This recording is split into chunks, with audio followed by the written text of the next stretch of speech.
毫无疑问，前不久结束的美俄领导人会谈的结果，很明显就是谈了也是白谈。当时在会谈结束后，双方还各自对外发表声明，表示这一次谈得还不错呢。结果在近日，美国就再次对俄罗斯重拳出击。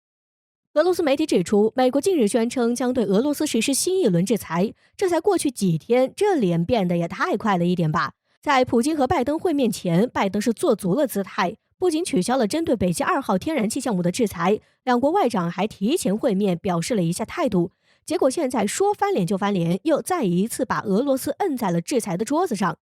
有人说，美国之所以这么快翻脸，或许是拜登在这次会面中憋屈的表现导致的。毕竟拜登在这次会面前喊得那么凶，结果这一会面就跟线下网友见面似的，说翻车就翻车。不仅连普京的名字都给喊成了特朗普，而且在会谈过程中也没见拜登怎么让普京好看，更没看到拜登是如何当着普京的面要以实力地位领导世界的。所以这一次美俄领导人会谈最终就是以虎头蛇尾的结局收场。相较于拜登会谈后的气急败坏，与记者发生激烈争吵，挽尊似的强调自己没说过有信心改变普京的态度，普京却明显对美国人的嘴脸，对这一次会谈的结果早有预料。在这一次会面之前，拜登不断对外放出狠话，美国媒体也是极力炒作这一次会面，更是不断释放出美国要联俄抗中的信号。结果呢，普京在美国媒体炒得声势浩大的时候，就明确指出外界不要对这一次会面抱有过多期待，所以从一开始，普京就很清楚美国人是想要干什么，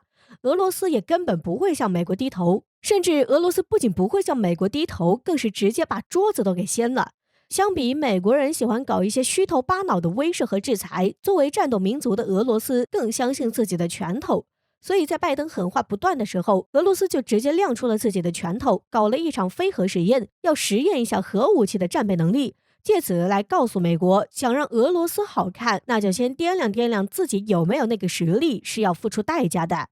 并且在会面前，俄罗斯还直接派出战略轰炸机去波罗的海镇场子就算了，还直接把舰队开进太平洋，开进了夏威夷周边海域，搞起了大规模军事演习。并且从俄罗斯方面的态度来看，这样的事情以后会很常见。一旦这种军事行动变成常态，那还真是掏了美国人的心窝子了。毕竟谁都知道，美国人不断发动对外战争，搞全球军事部署，就是为了将战场推离美国本土。而现在俄罗斯的这一番动作，明显就是不想让美国人如愿。凭什么美国人就能够在俄罗斯周边制造紧张局势，俄罗斯舰队就不能去美国人所谓的后花园去玩玩？而且随着我国舰队开始走向深海，伊朗和委内瑞拉的军事互动变得更加频繁，这种被别人给自由航行的滋味，美国人是该好好品尝一下了。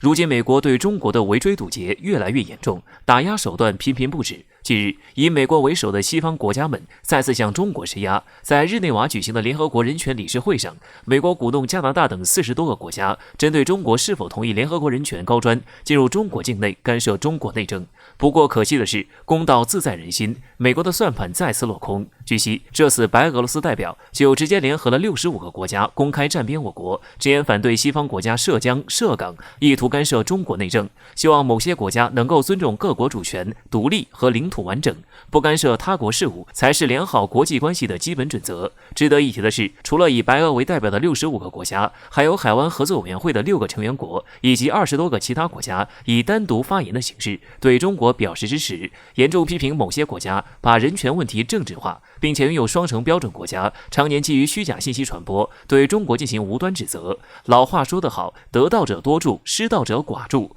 如今的中美间也正是如此，美国常年欺压他国，驰名双标，更是享誉全球。所以近些年，美国因为强化美国利益优先政策，以至于被不少国家暗地里吐槽。最显著的代表事件就是美国拉拢盟友打压中国，结果拉了半天，除了日本和澳大利亚以及英国，其他基本上都是出工不出力，而相反的却是中国。这些年一步一步稳扎稳打发展自己的同时，还给予所有主权国家基本的尊重。所以这次针对美国联合40余国打压中国的现象，才会有超90余国站出来仗义直言。如今这些声音经由理事会已经传播向了国际社会各地，以至于在这一片片声援中国的声音中，美国与其小弟们的声音显得孤立又刺耳。当然，既然有这么多声援中国的声音在，那么中国对美国的攻击不能也不会视而不见。所以在美国针对中国以后，中国直接对联合国人权理事会发出呼吁，要求彻查3点疑问：其一，彻查加拿大对原住民以及儿童的迫害，以及英国在伊拉克、阿富汗等地对平民杀害并实施酷刑事件；其二，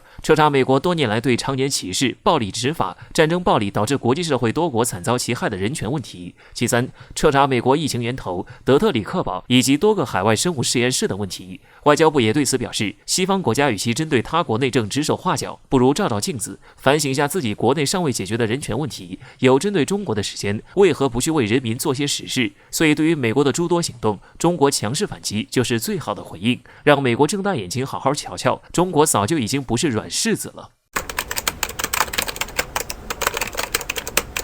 近日，印度再次挑衅中国。印度空军总元帅巴达乌里亚公开提出，应该提高军事警惕，注意印中边境地区的动向。印度国防部长辛格同样做足了姿态，更加强中印边境的交通基础建设，还假模假样的发出警告，声称要反击一切越界行为。印度陆军参谋长纳拉万更是连开了2天的陆军指挥官会议，重点讨论边境问题。由此可见，印度又开始蠢蠢欲动了。事实上，在去年5月份印度挑起的边境对峙以来，尽管对峙态势有所缓和，双方一线部队大部分都脱离接触了，但印度在过去的1年里却一直都处于战备状态。修建铁路、隧道、架设桥梁、提前开放山口，在过去的1年里是一样都没有落下，甚至边境基础设施的建设速度还在进一步加快。由此可见，印度在边境上还是不死心啊！顶着高原极端的气候环境，不断推进边境交通道路建设，目的还不就是为了更快地将部队和武器装备投入边境？而这还是在冬季高原极寒天气下进行的。现在高原天气已经回暖，行军和后勤环境不再那么恶劣，我们也要小心印度是否会再次铤而走险了。而且，如果说印度再一次加剧边境紧张局势，仅仅是我国和印度2国的事情的话，那么印度正在做一件极其危险的事，不仅仅是挑衅中国，甚至还想要祸害全球。你说印度现在自己什么状况，自己难道就不清楚吗？第2波疫情仍在持续蔓延，在一系列不作为的疫情防控政策面前，印度已经被新冠病毒给打成了筛子。世卫组织在近日发出警告，在印度发现一种新的变异病毒，不但传染性更强，感染者更容易发展成重症，目前已经传播到了74个国家。与此同时，印度媒体又爆出了印度新冠检测造假的新闻，25万检测结果报告中，至少有超过10万份涉嫌造假。这种情况下，印度居然还要求中国放开入境，所以说印度是祸害，印度还真嘚瑟上了。印度这种自己控制不好疫情，却还有各国敞开大门的行为，就是在拿全球好不容易控制住的疫情形势开玩笑。印度这种弄虚作假、敷衍了事的行为，不得不让人怀疑，印度是不是真的自己不好过，就干脆让全球一起跟着遭殃。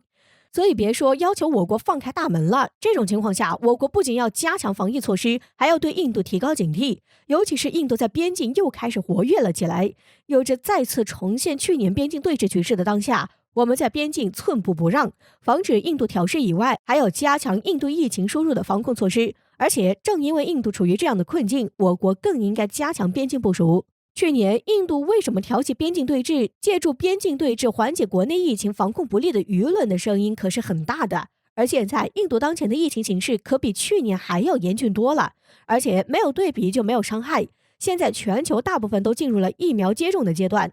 印度却还能爆发出这种规模的疫情，印度面临的压力只会更大。所以我们要坚决防范印度再次转移矛盾，